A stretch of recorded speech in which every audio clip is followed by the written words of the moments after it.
Today we're making a big batch of homemade venison stock, or if you prefer, venison bone broth. For all intents and purposes, the terms are pretty much interchangeable, at least in the context of what we're doing here. There's a few steps, but it's really pretty simple to take some leftover bones from a deer and a few other ingredients and turn it into a great big pot of delicious homemade stock to use for soups or stews or whatever you need stock for.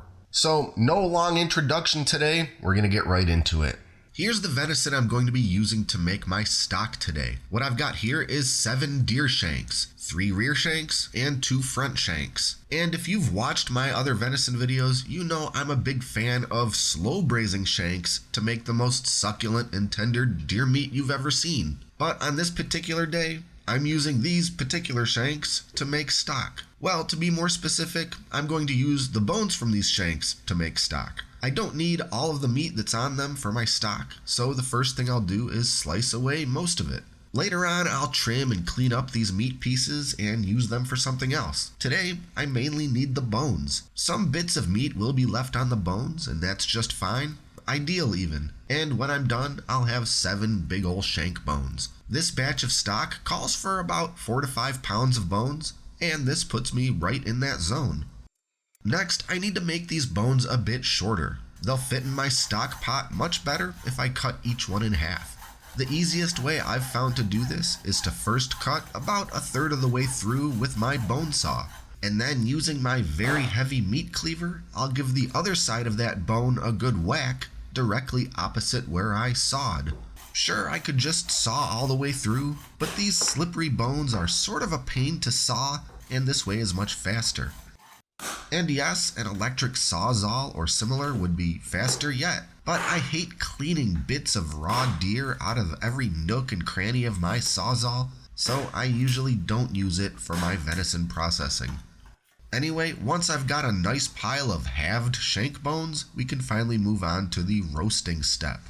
Roasting, or even smoking, all the bones first is going to develop a richer, deeper flavor in your stock than if you go straight to boiling.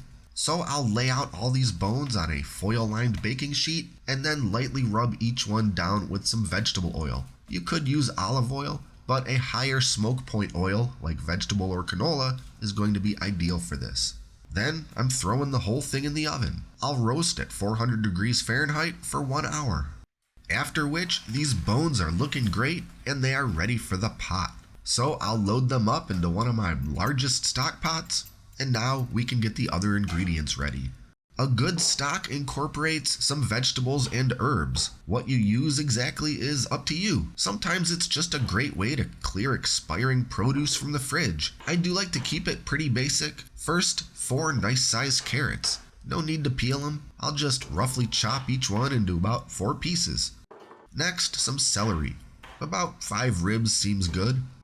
Then a big yellow onion. I'll just peel it and cut it into 1/8. Next, a bunch of fresh parsley. I guess I'll give it 1 or 2 chops, but it's not really necessary.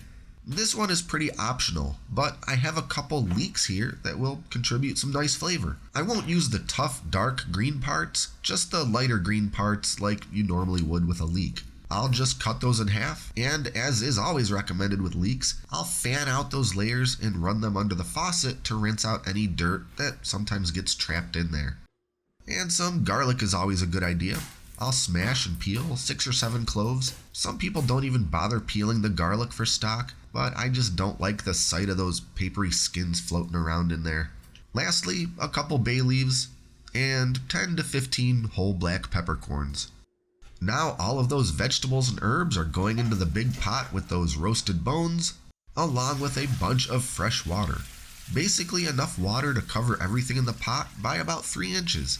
And yeah, a lot of that veg starts floating up as you fill it with water, and it can be hard to tell what covering everything with 3 inches of water should look like. But just eyeball it and it'll be fine. If you're not sure, pour in a little extra just to be safe. Now the heat is on high, and I just need to let that water come up to a boil. And a quick note while we're waiting for that. I'll mention that lots of people like to add other ingredients to their stock, such as tomato paste or fresh thyme or rosemary, and those ingredients will surely add a lot of nice flavor to a stock. But my problem is that those flavors are too strong and specific for what is ultimately a base ingredient that I'm making. When I buy beef broth from the store, for example, it doesn't taste like thyme or tomato. It's a beefy canvas upon which I can begin building a recipe. If I want my final recipe to taste like thyme, I'll add thyme. But I don't want every conceivable thing that I might ever cook with my stock to taste like thyme, or tomato, or rosemary, or whatever. So add whatever flavors you want. But for me, I don't like to overpower my stock with any of those. I'll add them in later if I need them, just like I do with store-bought stock. Okay, once my pot has begun to boil, I'll reduce that heat to as low as it can get. Then I'm throwing a lid on the pot, and now it's just a matter of doing nothing at all. I'm going to let everything simmer on very low for a long time, like 10 to 12 hours. A long, low simmer is going to extract every molecule of flavor out of those bones, the bone marrow, and all those vegetables.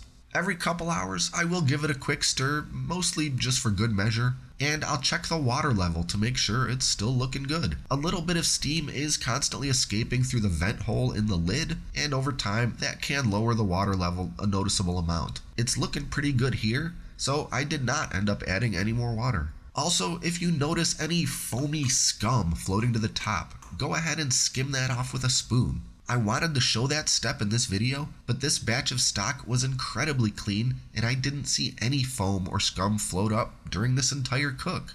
After 12 long hours of simmering, it was basically the middle of the night here. So I killed the heat and let my stock cool for a few hours while I got some sleep. In the morning, it was still hot, but not too hot to work with, which is ideal for the next step. I basically need to remove everything solid. So I'll start by scooping out the majority of the veg, the bones, cartilage, and well, anything else that's floating around in there. Then I'll carefully pour what's left through a fine metal strainer. Alternatively, you could use a couple layers of cheesecloth draped across a funnel. However you do it, just get all the remaining particulate strained out of the liquid. Lastly, there is a fair amount of fat in this stock that I don't necessarily want. Even though venison is comparatively quite lean, there still is some fat in there, and now it's in my broth. I don't like a greasy, fatty stock regardless of the animal it came from, but venison fat just also doesn't taste very great. So I'm going to stick this whole pot into the fridge for a few hours so the majority of the fat floats to the top and solidifies, at which time I can very easily skim it off with a spoon and discard it. Now I've got some wonderfully rich, flavorful venison stock that's ready to use or store for later use. Now that we've made the stock and let it cool and skimmed that excess fat off the top, now we can decide how we want to store it. And there's pretty much two great options, either freezing it or pressure canning it. This particular batch of stock is destined for the freezer, so I'll just go ahead and ladle it into a bunch of quart-sized deli containers and throw them in the freezer. If you do want to can your stock in quart-sized mason jars, the process is pretty much no different than canning any kind of stock. And I did make a video a little while back showing how to pressure can a batch of homemade chicken stock, and from this point the procedure is identical. So I'll put a link in the video description below if you want to check that video out if you're interested in canning this venison stock. But anyway, when I'm done, I've got about 7 quarts of this amazing bone broth or stock or whatever you prefer to call it, and it's going to be a delicious homemade ingredient to use in lots of soups and stews and gravies and anything else that I might ordinarily use something like beef stock or beef broth for.